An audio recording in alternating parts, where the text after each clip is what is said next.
Ang inaakala nilang kahangalan ng Diyos ay karunungang higit pa sa karunungan ng tao. This is a metaphor, this figure of speech. Hindi naman ibig sabihin may kahangalan ng Diyos, pero ang sinasabi ng 1 Corinthians 1:25, yung pinakakonting alam ng Diyos ay higit pa sa pinakamaraming alam ng buong katauhan. Sobra siyang lampas-lampas. Sobra siyang dakila. At ang inaakala nilang kahinaan ng Diyos ay kalakasang higit pa sa kalakasan ng tao. So the weakest point of God is greater than the strongest point of humans. If God had a weak point. Paghahambing lang yun. Pag-dramatize ng mensahe. God is so wonderful to know. Deuteronomy 29:29, the secret things belong to the Lord, our God. But the things revealed belong to us. So merong ipinagkakaloob sa ating karunungan at merong hindi.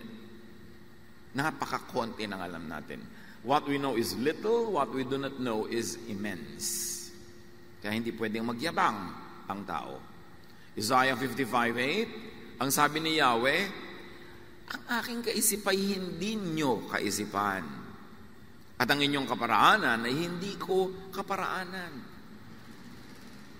Kaya sobra namang presumptuous sa mga tao pag sabing magagalit sa iyo ang Diyos. Talaga, alam mo ang mga iisipin ng Diyos? Alam mo talagang ikakagalit niya, alam mo yung hindi. Ito ang sabi ng Diyos. Ito ang gusto ng Diyos. Yung pala, opinion lang yun ng tao, inimbento lang ng mga katuruan. Paano natin malalaman kung ano talaga ang gusto ng Diyos? How much could be known about God? Not much. Not much. At dahil dyan, people would remain guessing and fearful, respectful. Hindi nagmamalaki, hindi nagyayabang, na alam na niya ang kalooban ng Diyos. Na alam niya kung paano i-apply, paano i-interpret ang lahat ng mga bagay na may kinalaman sa kaluwalhatian at kabanalan ng Diyos. 2 Timothy 2:15, sikapin mong maging kalugod-lugod sa paningin ng Diyos, isang gagawang tama ang paggamit sa salita ng katotohanan. So may maling paggamit. Kasi sinasabi, sikapin mo maging tama ang paggamit mo. One knows that he correctly handles the word of truth by using the Jesus filter, which is love. Yung lahat ng mga doktrina, tradisyon, teachings, regulations, and laws, parang papadaanin mo yan sa prism, dapat ang lalabas na white light, which is love, Jesusness. Jesus is light, the light of the world. Pag ang basa mo, interpretation, application mo ay hindi loving, pagdudahan mo kung tama ang iyong basa, interpretation, and application. At dyan babagsak ang napakaraming religious teaching. Hindi loving ang mga application. Katulad nung i-apply nila ang law sa babaeng nahuli sa pagsiping sa lalaki hindi niya asawa, i-apply nila yung law. Ang ano yung law? Babatuhin hanggang mamatay. Loving ba yun? Kind ba yun? So hindi ipinatuloy yun ni Jesus. Kaya ipinadala ang Panginoong Jesus para itama ang pagbasa ng law at ang application dapat loving. Lahat ng mga religions nagke-claim sila ang mayroong tama. Sila ang tama magbasa, sila ang tama ang interpretation. But Jesus is the filter. And how will you know which religious ideas to believe in, to subscribe to apply? Use the Jesus filter. Itatanong mo sa sarili mo, is my reading and interpretation and eventual application loving? Kasi kung hindi ka naman loving, sayang lahat ang religion mo. Nag-religion ka pa. Dapat susukatin, susuriin kay Jesus. How much could be known about God? Not much. Therefore, people should be tentative and humble. In knowledge, in theology, in philosophy, in doctrine.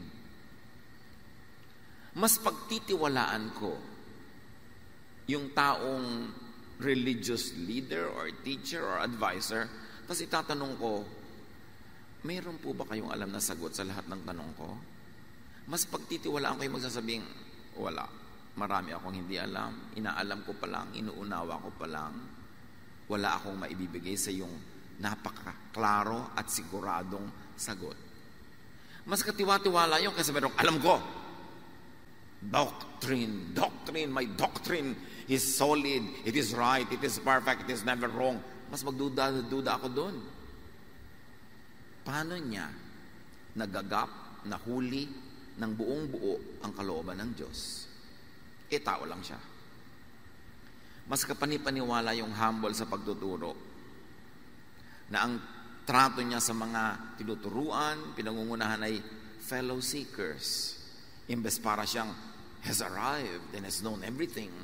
Tapos ang yabang-yabang magdoktrina, lahat na ng lihis sa kanyang turo ay mali na, lahat na ng hindi niya kakampi ay sa demonyo na, mas kaduda-duda yun.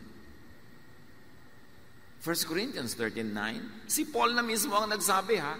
So Paul was taken to the third heaven to reveal many things. Pero sabi niya, hindi pa ganap ang ating kaalaman at hindi rin ganap ang kakayahan nating magsalita ng mensahe mula sa Diyos. So basing it on this realization of Paul, no one can be dogmatic. Walang taong nasa tamang pag-iisip ang magkakaroon ng napaka-final na salita, pagpapahayag, pagtuturo ng mga bagay na tungkol at mula sa Diyos. You can only be tentative because what we know is little, what we don't know is immense. Our knowledge is imperfect and our prophecy is imperfect. And Paul says, but when the perfect comes, the imperfect will pass away. So slowly that imperfection will pass away as we get indwelt by that which is perfect, by the light of Jesus. Therefore, people should not study too much. Si Solomon naman, the closest person in the Old Testament to Jesus, he is the wisest ever. Ecclesiastes 12:12 sabi niya, ang labis na pag-aaral ay pahirap sa katawan. Too much study wearies the body. So do not overstudy, overread, overinterpret, and over-apply to the point of bleeding. Yung iba, sobrang makapag-aral Nilalaslas na ang pulso, binabato na ang kapwa, ginugutom na ang sarili, tinatalikuran na ang pamilya. Tapos mali pala yung reading. Paano yun? Sobrang bayad para sa mali. Sabi na ni Solomon, too much study, where is the body? Huwag kang magkandara pa at magpagulong-gulong at magpakamatay ka. Aaral lang ka, kalit-liit ang tudlok dyan, kalit-liit ang kahulugan, ganyan-ganyan, sobra ka nang napagod. Hindi ibinibigay sa'yo ang katotohanan para ka pagurin, kundi para ka bigyan ng pahinga. Para ka mapanatag, hindi para ka matakot. So do not indulge in useless, foolish religious arguments, debates, contests. Titus 3:9, iwasan mo ang mga walang kabuluhang pagtatalo, ang mga away at alitan tungkol sa kautusan. Ang mga ito ay walang pakinabang at walang halaga. Sa Bible na nga nakalagay, huwag niyong pagtalo-talunan yung mga kautusan. Walang kakauwian yan. Away, gulo, hirap ng loob. And for all you know, yung pinaglalaban mo, baka hindi pa rin talaga yung tama. So bakit ka naman mananakit ng kapwa? Bakit ka makikipagkasira sa mga kaibigan? Lalayo sa mga kamag-anak? Dahil talagang sure ka na yun ang gusto ng Diyos para sa'yo. So niya, iwasan nyo yan. Walang kabuluhan. Only fools debate issues about the divine. Who are we to debate issues about the divine? Who can dare to say he or she knows God? Kaya yung mga sobrang kuminsan overgeneralizations, nakilala ko po ang Panginoon noong April 12, 1995. Nakilala mo talaga? Sige nga, ipakilala mo nga sa akin.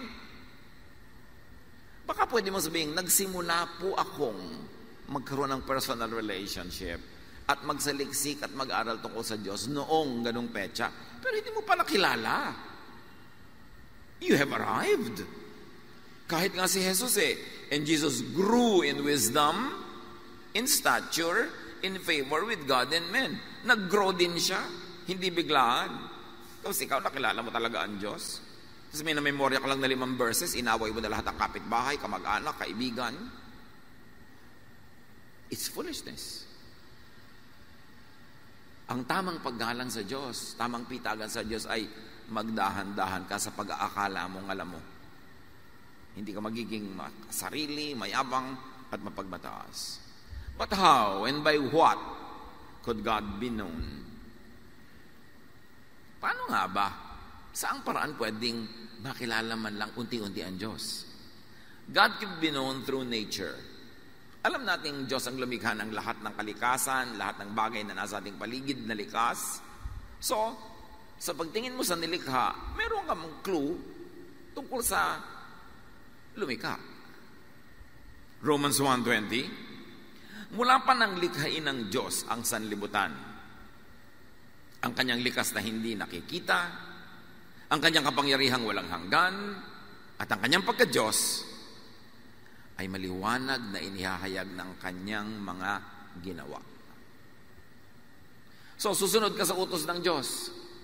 Yung religious utos, sure na sure ka ba na talagang yun ang utos ng Diyos? After thousands of years ng handling and sometimes mishandling of religious institutions, of editing, of inserting of ideas by the religious leaders that have political agenda, sa pagmamanipula ng mga makapangyarihan sa religious thought to control civilizations.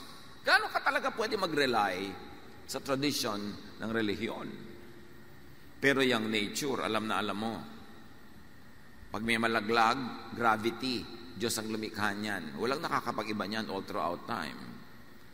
Napapalipad mo ang aeroplano dahil naiintindihan mo ang mga issues ng physics, ng velocity, buoyancy, etc., etc.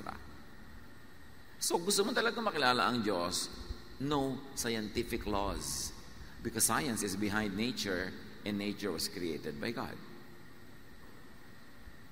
Nature, natural law reveals aspects of God's law, even of God's character, and very especially, God's essence. Pag nakikita mo kung paano nag-unfold ang nature and you obey it, you're obeying God's highest law, more than religious law. Kaya alam mo, halimbawa na merong gravity, maglalagay ka ng bahay sa gilid ng bangin, konting lindol, mahuhulog ka, hindi mo nirespect ang God's law. Kaya may nangyari sa iyo hindi tama. Maninirahan ka sa gilid ng ilog na alam mo pagka maraming ulan sa bundok, aapaw yung ilog, aanuring ka, hindi mo sinunod ang God's law. May mga ganong God's laws. Pagod na pagod ka na, hindi ka nagpapahinga, yung katawan mo bibigay, magkakasakit, hindi mo sinunod ang God's law. God's law of health or laws on health. Marami pa. Naninira ka, nagchichismis ka, sumasali ka sa mga intriga, tapos nasaksak ka, namatay ka. You did not obey God's law na you should not create enemies, needless enemies. Hindi ka nag-iingat. So beware of theology that opposes God's natural law. Theology that opposes God-given natural feelings, wants, and even desires. At dyan naging magaling na napakaraming relihiyon in the past thousands of years to demonize legitimate, God-given human desires. God ang lumikha sa atin. God ang nagbigay sa atin ng mga senses. God ang nagbigay sa atin ng sensuality. God ang nagbigay sa atin ng ating appetites. These are all tools for survival, for procreation, for continuous existence. Pagkatapos, umuso yung self-denial, gutumin ng sarili, pahirapan ng sarili, masamain ang lahat ng gusto mong masasarap na bagay. It's against natural law. So you would know that religious thought could sometimes oppose God's natural law. So dapat alam mo kung saan ka susunod para hindi ka lito. And God can be known through prophets also, but also only very vaguely and up to a point. Kung napakalaki at napakalinaw ng pagpapakilala ng Diyos sa pamamagitan ng kanyang mga nilikha sa kalikasan, nagpakilala din naman siya sa mga pahiwatig, mga bulong-bulong, bugtong-bugtong sa mga propeta. Hebrews 1:1, noong una, nagsalita ang Diyos sa ating mga ninuno sa iba't ibang paraan, panahon, at sa iba't ibang mga paraan sa pamamagitan ng mga propeta. Kaya lang yung mga bigay sa propeta, kung minsan panaginip, Pagising niya, baka mamaya, hindi na accurate ang kanyang interpretation or recollection. Minsan mga dumadaang tinig, minsan mga pahiwatig, na subject pa rin to the interpretation of the prophet. And then, syempre, kung na-interpret man tama ng prophet, yung prophet ay may nakinig sa kanya, yung nakinig sa kanya, nagkwento sa nakinig, sa nagkwento, nagpalipat-lipat ang mga bibig at tenga hanggang mamaya, nagkanda iba-iba na yung teaching. And that's what we have. Oral traditions of teachings. For thousands of years, they were oral, verbal, not yet written, kasi hindi pa na-invento ng taong pagsusulat. And then, isinulat lang much later. Gaano karami sa mga original revelations given orally, and delivered and preserved orally were really preserved correctly. And how correct were they preserved? How correctly? Tapos ang naisulat, isinusulat nila sa mga balat ng hayop, sa mga dahon, sa mga nabubulok na bagay, so ililipat na naman sa bagong material after a few years. Gaano ka-faithful ang mga transfer niya, ng mga transcriptions? Kaya dapat may pang-validate ka. Ito bang binabasa ko talaga, reliable pa to? At ang ating reliance is on the Jesus filter. Jesus was sent to correct every mistake, to shed light on everything, to be the way to God. So sa kanya mo sukatin ang lahat. At pag hindi Jesusness, hindi loving, hindi kaya yung reading, pagdudahan mo na. Now, some situational instructions were known through Moses and the other prophets. But what God really wants people to know, God revealed through Jesus. Puta-putake, kapra-kapraso, bugtong-bugtong, bulong-bulong ang ibinigay sa mga propeta. But God could be known by and through Jesus. John 1:17. Ibinigay ang kautusan sa pamamagitan ni Moses. Ngunit, dumating ang kagandahang loob at katotohanan sa pamamagitan ni Jesucristo. Make clear choices dito. Kautusan or katotohanan and kabaitan? Saan ka? Moses or Jesus? Saan ka? Napakalinaw nung ginawang choices sa Gospels.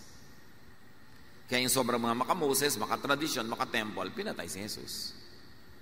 Hebrews 1:2. Ngunit sa mga huling araw na ito, siya'y nagsalita sa atin sa pamamagitan ng kanyang anak. Noong daw mga nakaraan, bubulong-bulong, sasali-salita, bibigay-bigay ng kapra-kaprasong mensahe ang Diyos through the prophets. Pero nung panahon ni Jesus, nagsalita na ang Diyos ng derechahan, malinaw, explicit, through Jesus, His Son. Hindi naman biological son yun, kaya nga po yan ay pinoproblema kung bakit nagkaroon ng anak ang Diyos. Ibig sabihin lang kung ano ang Diyos yun si Jesus. Genetically, spiritually, essentially, kung ano ang Ama, yun ang Diyos. Colossians 1:15, the Son is the image of the invisible God, the firstborn over all creation. And of course, this is not a physical image. If I may add a few clarifications, the qualities, the thought, and the teachings of the Son, that is the image of the invisible God. Gusto mong makita ang imahe ng Diyos Ama sa langit? Tingnan mo hindi yung itsura ni Jesus kasi nagkatawang tao. Tingnan mo yung itinuro niya. Yung ibinigay niyang halimbawa, yung kanyang mga ideya.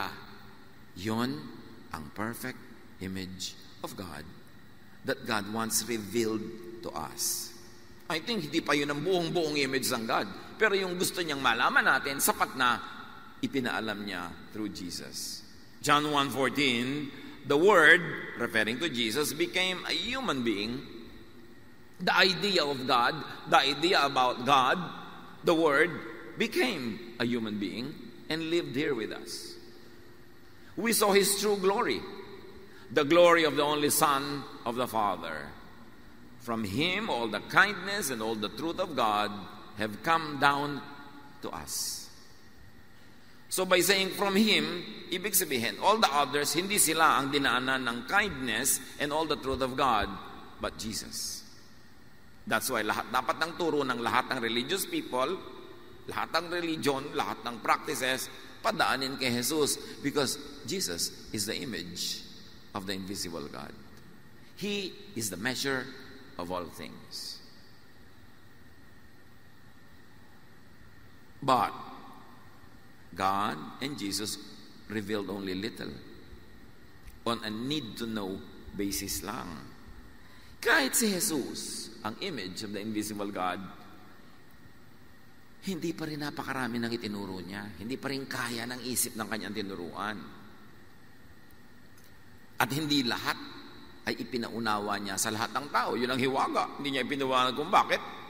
Pero meron siya pinagkalooban at may hindi ng revelations na ito. John 16:25, ang mga ito'y sinasabi ko sa inyo, si Jesus ang nagsasalita, ng patalinghaga. Subalit darating ang panahong hindi na ako magsasalita sa inyo ng ganitong paraan, sa ganitong paraan. Tuwiran ko nang sasabihin sa inyo ang tungkol sa Ama. So, ang pagsasalita ni Jesus ay patalinghaga pa rin, indirect pa rin, dahan-dahan. Jesus, God, revealed only to a few persons. Matthew 13:10-11, lumapit ang mga alagad at tinanong si Jesus, bakit po kayo gumagamit ng talinghaga sa kanila? Hindi nila maintindihan. Sumagot siya, ipinagkakaloob sa inyo ang karapatang maunawaan ng hiwaga tungkol sa kaharian ng langit. Ngunit hindi ko ito ipinagkakaloob sa kanila. Mapalad ang pinagkakalooban. At ang pinagkakalooban ay may tungkulin ito ibahagi, ipaliwanag sa hindi diretsahang pinagkakalooban. Kaya tayo mga lingkod ng Diyos ay mga instrumento, channels of blessing, daanan ng pagpapala at tungo sa iba sa mga pagpapalang binigay sa iyo pero hindi sa kanila. So ikaw ngayon na instrumento para makarating yun sa kanila. Hindi lahat ay diretsahang ibinibigay sa lahat. Iba-iba ang ibinibigay sa iba-ibang tao, pero meron tayong tungkulin na yung pagpapala hindi solohin, kundi padaanin lang sa atin at makarating yun sa iba. Kami mga binibigyan ng pagpapalang magaling magturo, merong magaling namang mag-advise, merong magaling naman na magpalakas ang loob, merong magaling na tumulong practically, iba-iba. Para tayo ngayon na maging extensions of God to reach other people. God revealed only to a few persons, and even to His disciples did not always understand much or fully. Sa kanila na nga ibinibigay, hindi naman nila rin laging naintindihan. Luke 9:45, ngunit hindi nila ito naunawaan sapagkat inilihim sa kanila ang kahulugan nito. Natakot naman sila magtanong sa kanya kung ano ang ibig niyang sabihin. So hindi naman lahat ng sinabi naintindihan pa rin. Tapos sa lahat ng narinig, the disciples also wrote down only a little. Hindi naman lahat ng narinig nila, sinulat nila John 21:25, at marami pang ginawa si Jesus na kung isusulat lahat, sa palagay ko'y hindi magkakasya kahit sa buong daigdig ang mga aklat na maisusulat. So only very little of what was revealed was written down. Bakit? Para hindi rin suluhin ng mga disciples at hindi suluhin ng mga writings nila ang talastasan sa pamamagitan ng Diyos at ng tao. That God would continuously engage to deal with people directly. God can deal with us through the written word. God can deal with us through the prophets and through the gospels and through the disciples. But many were not given to them and through them because God would continue to make revelations to all His children in all places at all time. Kaya sabi niya, hindi nyo kaya maintindihan to lahat, but I will send the Holy Spirit who will explain things to you. What then can and should be known about God? So wag na lang natin pag-aralan, wag na lang tayo lumapit sa Diyos. O ano ba talaga ang pwede at marapat na alamin? God teaches us through Jesus that which helps people survive earthly life. Kaya mahalaga yung pagbabasa ng Jesusness, pag-apply ng Jesus filter. Kasi tunay, ang ibinigay sa atin ng mga salita, para tayo mag-survive, mabuhay ng payapa, tahimik, masagana dito sa mundo. Yun, ibinigay.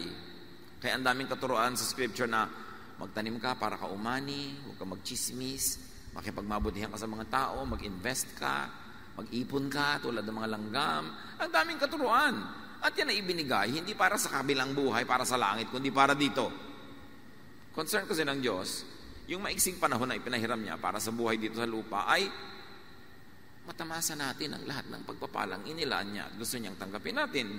So hahanapin niya sa scripture yung mga bagay na nagpapaginhawa, nagpapaganda ng buhay, nagpapatahimik, nagpapasagana. Yun ang kalooban ng Diyos. Na kinokontra na naman ng maraming relihiyon kasi tinuturo nila magdusa ka, magtiis ka, magutom ka, sa langit ka nalang bumawi. Hindi nang turo ni Jesus. Nung nagtatanong ang mga disciples, teach us how to pray. Sabi ni Jesus, pray like this: Our Father, you are in heaven, let your kingdom come. Let your will be done on earth as it is in heaven. So, ang ibig sabihin ni Jesus, huwag niyong laging isipin na pumunta sa langit. Ang hilingin niyo sa Diyos, ibaba ang langit dito sa inyo. Now na. Thy kingdom come. Hindi yung I will go to your kingdom. Pag namatay ka, you go to the kingdom of God. Pero habang nandito ka, dapat ang prayer mo, which is ang action mo, ang objective mo, ang ginagawa mo, is to bring a piece of heaven down to your life here on earth. Kapayapaan, katahimikan. Yun ang kingdom of God, hindi yung isang physical, political kingdom, kundi paghahari ng Diyos sa iyong buhay. Hindi kaharian, kundi paghahari sa iyo. Na ang bunga, tahimik ka, payapa ka, maayos ang buhay mo. Yun ang concern ng Diyos para sa iyo. Kaya nilagay dito sa mundo, hindi para parusahan ka lang dito, para ihanda ka sa langit.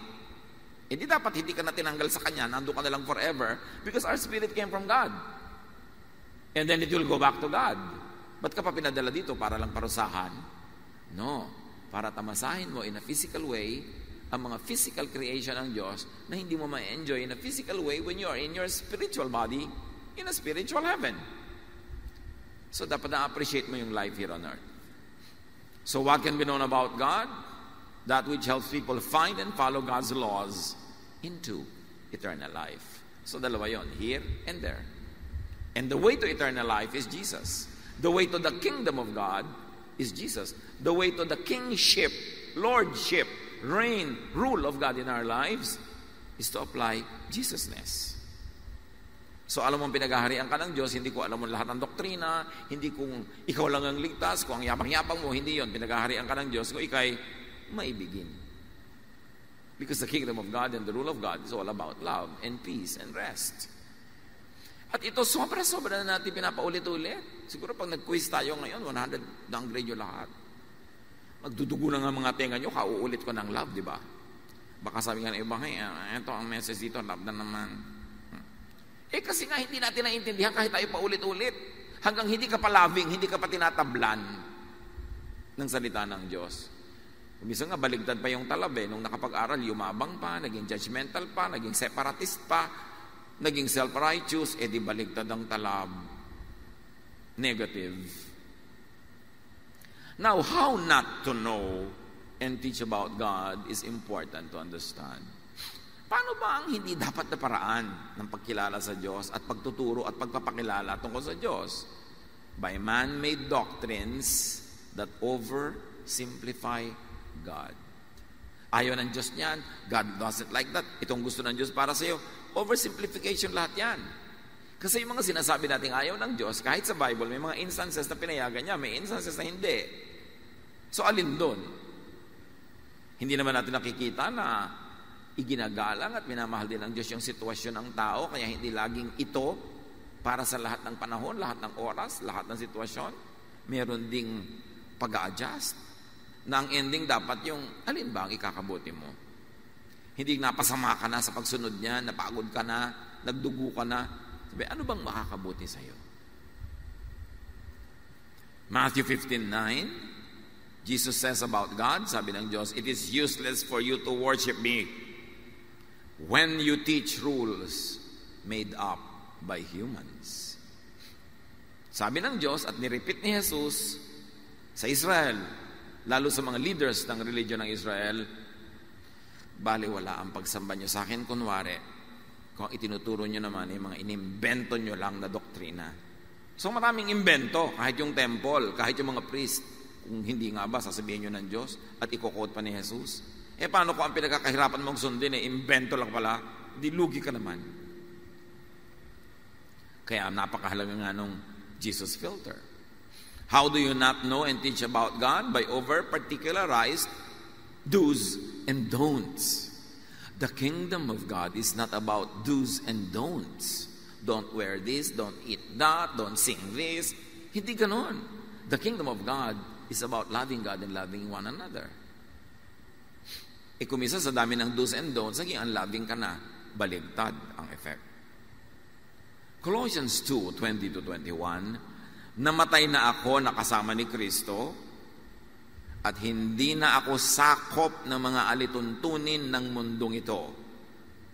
Bakit pa kayo sumusunod sa mga alituntuning tulad ng huwag hahawak nito, huwag titikim niyan, huwag gagalawin yon?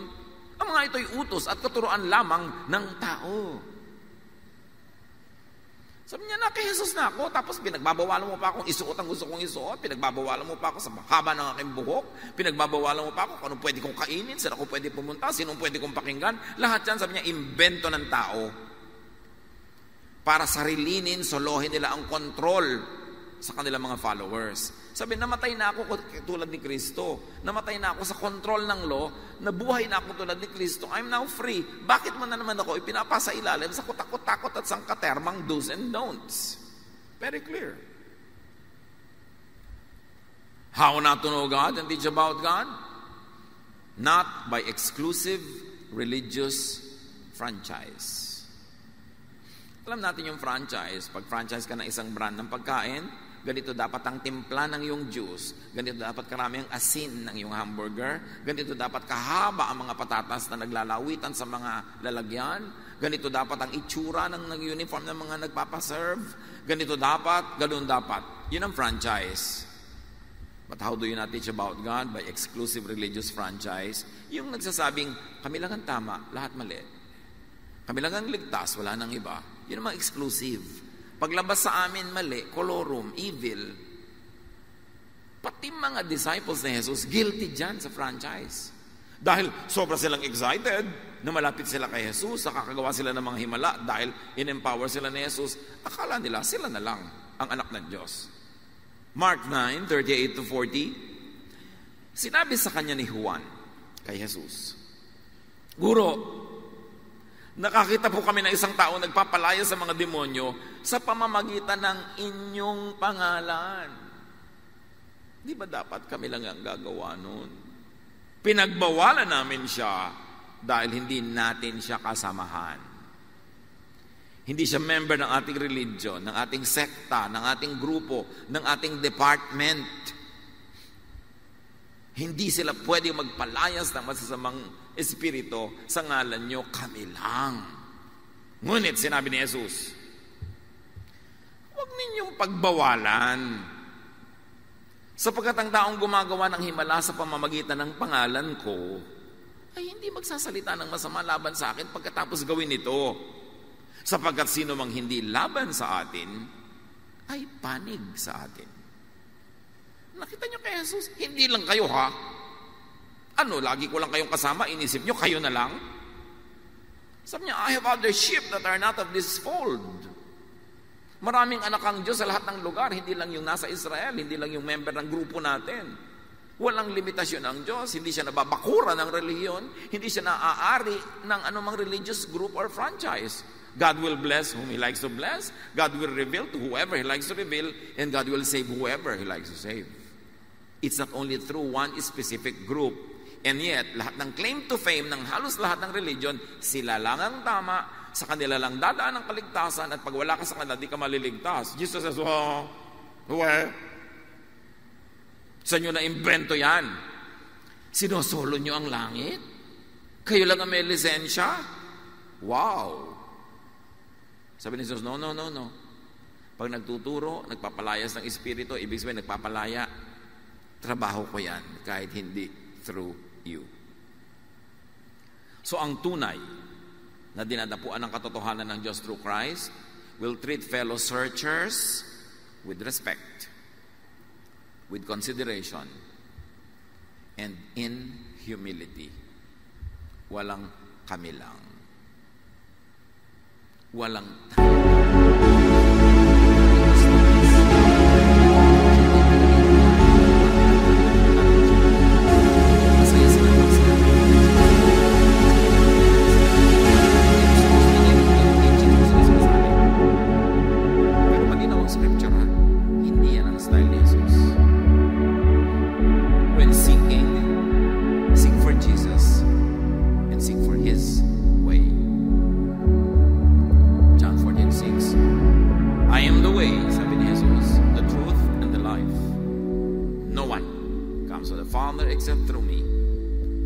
God is love, therefore no one comes to the Father, no one comes to love except through the Jesus way, the Jesus filter, the loving way. Ang way to God is the way of love. When confused and unsure, rely on and receive God's love. And just choose to love. Nalilito kayo, paano ba ako makikipag-deal sa mga tao? Paano ako magbibigay ng payo? Paano nga ba kung hindi ka sure sa gagawin mo?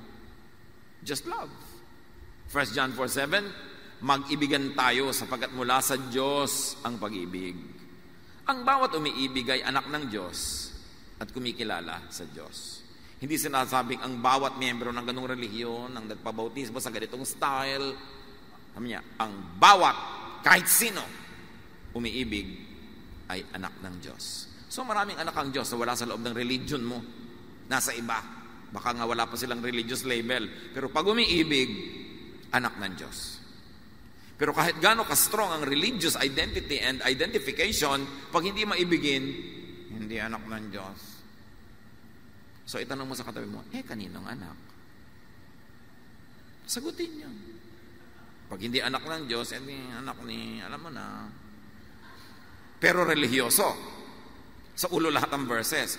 Pero hindi loving, hindi anak ng Diyos.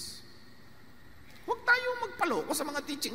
Ang linaw nila ng Bible Binabaluktot lang nila para masolo nila yung mga espiritu, mga kaluluwa at mga tithes and offering. Pero sabi, sino mang maibigin? Anak ng Diyos. So kahit hindi pa dumadating yung mga misyonero sa Pilipinas, noong 1521, alangan namang walang anak ang Diyos dito. Sumakay lang ang Diyos sa Galeon, dala ni Magellan, ganon. Lahat ng maibigin, ano man ang religious label, ay anak ng Diyos. Nasa Bible. Hindi naman mahirap makita. Siguro hindi lang 5 ang nagpa-counsel sa akin na isang nanay na concern tungkol sa kanyang anak. Ang anak ay divergent, kakaiba sa iba. Ang nanay ay religyosa. Tapos yung anak hindi swak sa idea ng kanyang relihiyon. Hati ang puso ng ina. Itatakwil ko ba ang anak ko? Kasi sabi ng church namin, hindi ko dapat tanggapin yung anak ko dahil ganito siya. Ang payo ko sa kanilang lahat, isa lang. Just be a mother. Huwag ka na maging theologian. Ano bang alay mo sa theology? 3 units. Ilang alam mong verses? 15, mali-mali pa. Tapos ite-theologize mo yung anak mo, itatakwil mo dahil kakaiba sa tinuturo ng simbahan nyo. Pag nakamali ka, itatakwil ka rin yung simbahan na yan. Mabuti pa, magsama nila kayong mag-ina. Yan ang matibay na relasyon. Just be a mother. Mahalin mo ang nanay mo, anak mo, sino man yan, kahit ano pa sinasabi ng mga relihiyon. Pag hindi loving, hindi galing kay Jesus. Galing sa Pharisees. Yan ang problema sa atin close family ties, tapos may biglang magba-Bible study, matuturuan ako ano-ano, makikipagkasira sa mga kamag-anak. Hindi na aatin sa mga libing ng mga kamag-anak, mga kasal, mga kung ano-ano. Kasi sabi ng church nila, evil yun, masama yun. Samantalang si Jesus, present sa lahat ng kasalan, lahat ng party. Kaya nga ang tawag sa kanya, friend of tax collectors and sinners. Sabi ng mga Pharisees, "Hoy, bakit ang amo nyo nakikisalo sa mga tax collectors and sinners? Tapos ikaw ngayon na sumusunod kay Kristo, makikihiwalay?" Sino sinusunod mo? Di Pharisees. Nagiging unloving ang maraming nagba-Bible study. Pagka baluktot ang handling at hindi pinapadaan sa Jesus filter ang turo.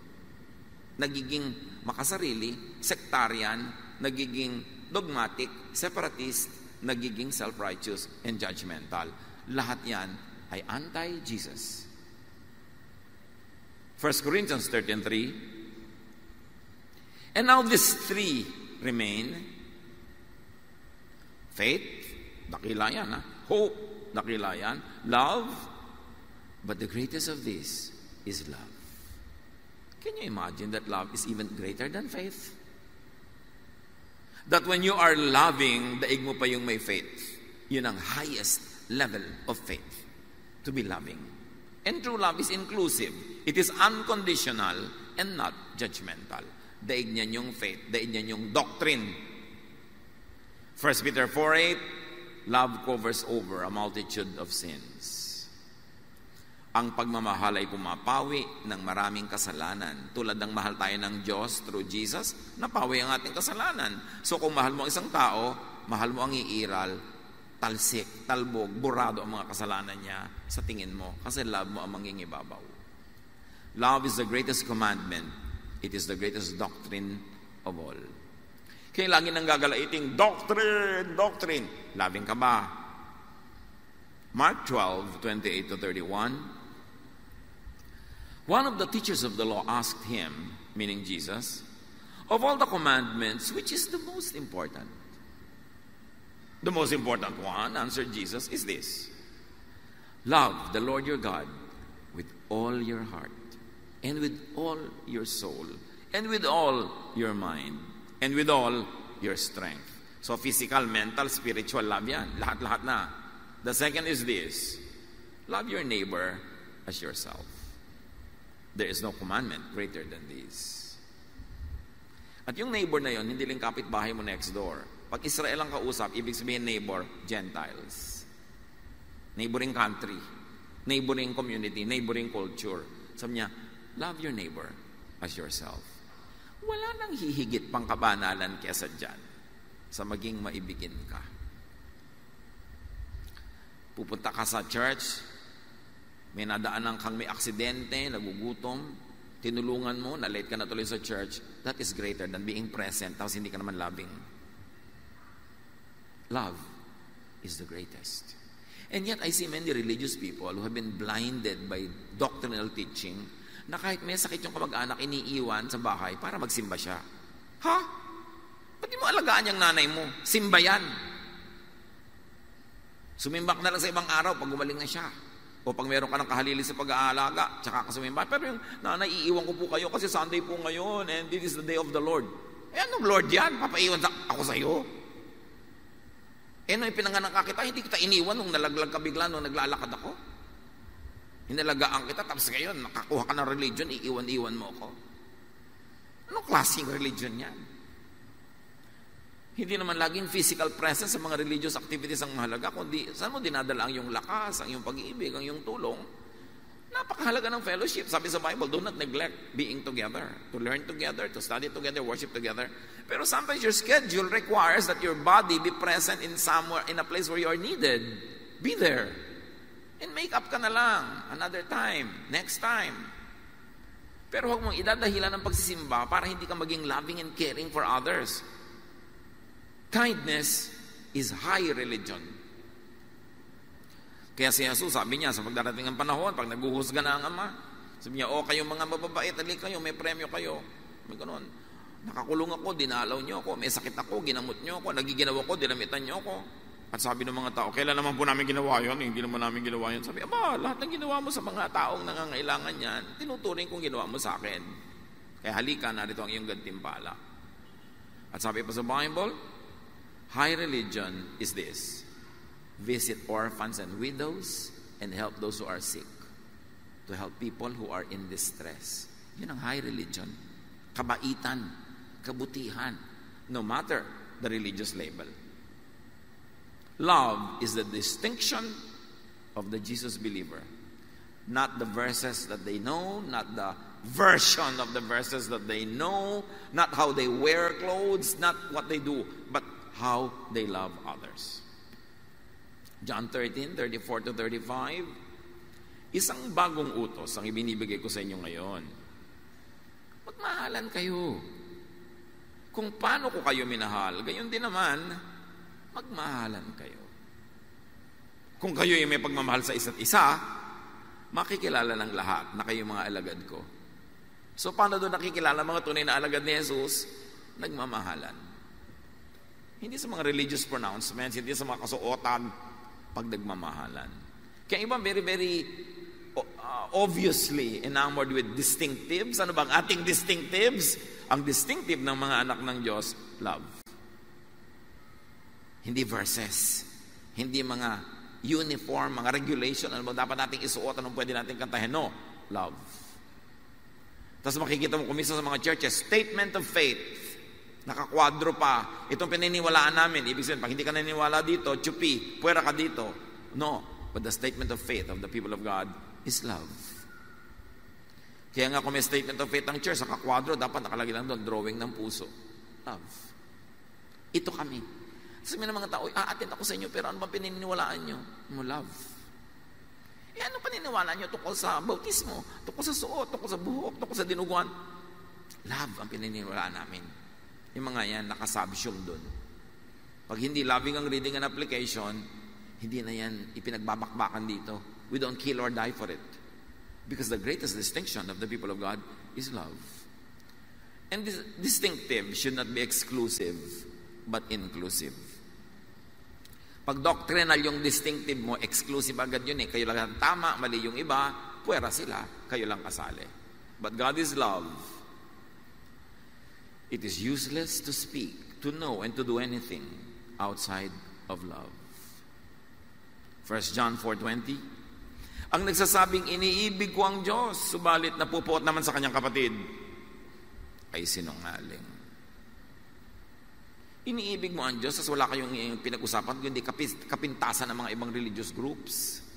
Kung paano nyo papataasin ang sarili nyo at ibababa sila. Yung sinungaling kayo. Dahil hindi mo iniibig ang iyong kapatid, napupuot ka pa nga. 1 Corinthians 13:2-3. If I have the gift of prophecy, which is very important, and can fathom all mysteries and all knowledge, also very important. And if I have faith, very important, that can move mountains, but do not have love, I am nothing. Baliwala lahat ang alam ko, katuruan ko, mga ginagawa ko, kung hindi naman ako loving. If I give all I possess to the poor, and give over my body to hardship, that I may boast, but do not have love, I gain nothing. So love is the purest and the best doctrine. That because of that, Jesus died. Jesus died to love the world. That whoever will believe in Him will not perish, but have eternal life. So, mga kapatid, mga lingkod ng Diyos, major in love. Minor in other things. You will know God not by knowing doctrines in your mind, but through and by loving. Paano ko po makikilala ang Diyos? Sa pag-aaral po ba? Pwede. Makikilala mo ng Diyos sa pag-aaral eh. Sa pakikinig po ba? Pwede. Pero gusto mo talagang effective, powerful, and diretsong paraan para makilala mo ang Diyos? Magmahal ka ng kapwa. The path of God is a loving path, forgiving, giving, kind. Take that path and you will know God. Little by little. Progressively. Those who love know God. Whether they understand in their mind or not, if they are loving, they know God because God is love. Daig ang unloving theologians ng loving, simple people. Matthew 15:7-8, sabi ni Jesus sa mga leaders ng religion ng panahon niya, you hypocrites. Isaiah was right when he prophesied about you. Those people honor me with their lips, but their hearts are far from me. So now, know God not by the mind, not through the lips, but by the heart. 1 John 4:16-18. God is love. Whoever lives in love lives in God, and God in them. There is no fear in love, But perfect love drives out fear. So kung ang effect sa'yo ng religion, ang effect sa'yo ng teachings ay fear, that's not from God. Because the love of God should drive out fear and make you peaceful, restful. Dapat ang buhay mo, ang isip mo, ang emotion mo ay tiwasay, tahimik, payapa. Through knowledge of God, through Jesus, does not give fear. It gives love and peace and rest. That is what you should receive from God. And that is what you should give to people around you. Restfulness, peace, unconditional love and acceptance. It's the only way that there could be a peaceful climate in our families, in our workplaces, in our church, in our society, to apply Jesusness, not Mosesness.